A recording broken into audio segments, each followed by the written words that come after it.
So first of all, I want to thank Professor Lopresti for the kind words. I want to thank the incredible faculty and staff at Suffolk University. And of course, I want to congratulate you guys, the class of Suffolk of 2025. Give yourselves a huge hand of applause. Okay. This is truly a magical moment, and I know how magical this moment was because I once sat where you sit, a soon-to-be graduate of this incredible, amazing school. I remember the excitement and also the relief.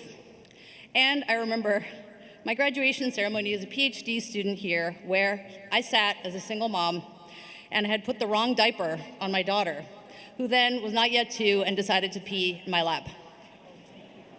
Hopefully that's not happening to anyone right now. But in all seriousness, I also remember the uncertainty of graduation, the self-doubt, and the quiet pressure so many graduates feel to have it figured all out.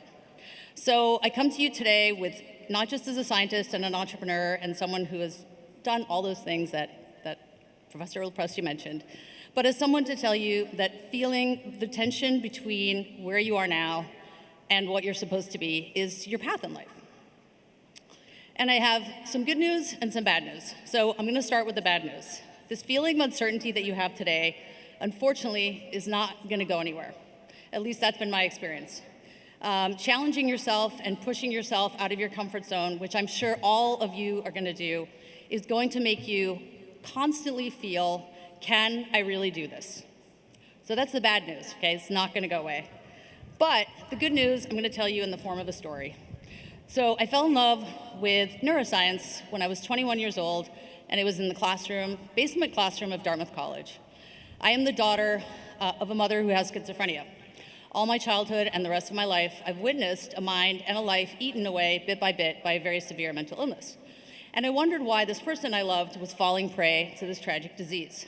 It was at Dartmouth, in this neuroscience class, that I decided I wanted to understand my mom's condition better and to help others who suffered from it. And that's what led me to pursue a PhD here at Suffolk. When I applied to graduate school back in 2001, yes, a very long time ago, brain science really didn't even exist. It was in its infancy. And there was really no program that was offering a PhD. And yet Boston was the mecca of neuroscience. And so I found this newly minted PhD program at Suffolk University, started by a pioneer of brain sciences, this woman named Dr. Edith Kaplan, that allowed me to be innovative and entrepreneurial and to go and study brain science at what was then the mecca of brain sciences, the Athenula Martino Center over in the Navy Yard. And not only was able to work over there, but I met some of the kindest, most passionate faculty here, some of whom I reconnected with today, and it was so exciting.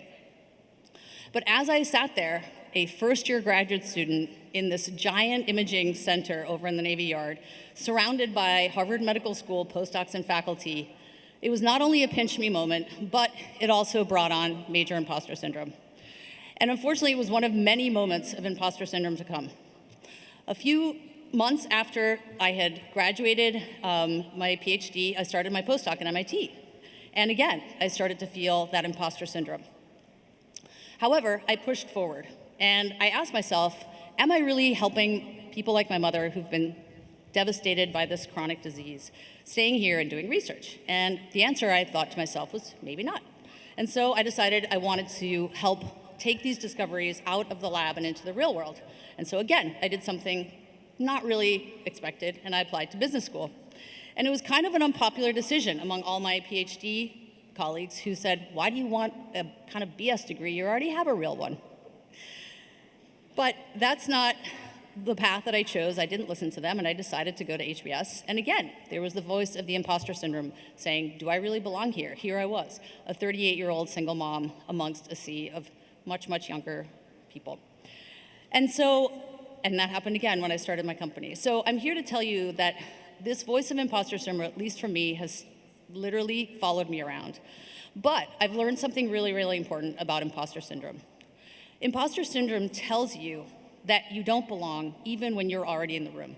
It tells you that your success is luck and that your accomplishments are accidents and that whatever you are is not enough.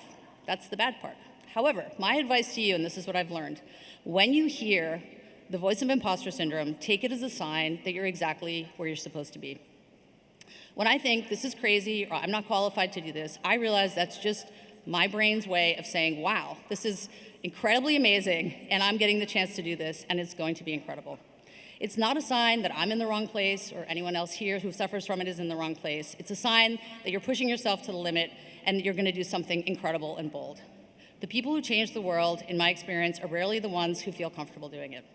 And that's the other wonderful thing. When you stop listening to the voice inside your head that tells you you're not enough, it allows a different voice to be heard. It's the voice of inspiration. The voice of inspiration sometimes isn't loud. Sometimes it just whispers. And often, when it says the things that are most inconvenient, inspiration usually doesn't align with your 5-year plan or your spreadsheet or your to-do list. It's quiet, and it sets us in a direction that honestly sometimes makes no sense on paper. But I'll tell you that every meaningful decision I've made, every decision that has changed my life, was made by listening to that voice. The decision to study neuroscience, the decision to leave MIT and go to the business school, the decision to start a company as a 38-year-old single mom. And at every turn I listened to inspiration, and has led me to some of the most interesting, rewarding, and successful projects of my career, and also to meet the most intelligent, hardworking, diligent, honest, and kind people like some of the faculty here at Suffolk. Listening to your inspiration isn't about having some grand passion or a perfect plan. It's really about noticing what you care about deeply, especially in these uncertain times, and what makes you curious, what makes you angry, what makes you stay up at night, all of these things, and then having the courage to follow it even when that road makes no effing sense. Following your inspiration is always about saying yes to something that might make absolutely no sense to other people, but it makes sense to you. And as I look, I know some of you are going into jobs, some of you are going to grad school, some of you are still figuring it out. I'm still figuring it out. These are all valid points. You don't have to have the answer today. But I will ask you, okay, to make a promise to yourself now that when you don't let fear masquerade as humility, don't let I'm not ready or I'm not the one stop you from starting. And when that inspiration whispers or shouts, just listen, because the world needs to be inspired. And therefore, inspiring people like you need to exist. It makes people willing to take risks that don't always come with applause. And people who lead, not because all of a sudden they think they figured it out, but because they're willing to take the courage to try. Okay, hopefully that was short enough. So, class of 2025, let me leave you with this. You're not an imposter, if any of you are feeling that way. You're an explorer. You're not making a mistake. You're definitely going to be making the moment. And you are nowhere near done becoming what you're meant to be. So be bold, be different, be curious, follow what fascinates you, and don't wait for permission. Because where you go from here, excellence awaits you. I cannot wait to see where you will go and what you will become. I want to give a huge hand of congratulations to all the graduates. And now go do something wildly, irrationally, gloriously inspired. Thank you.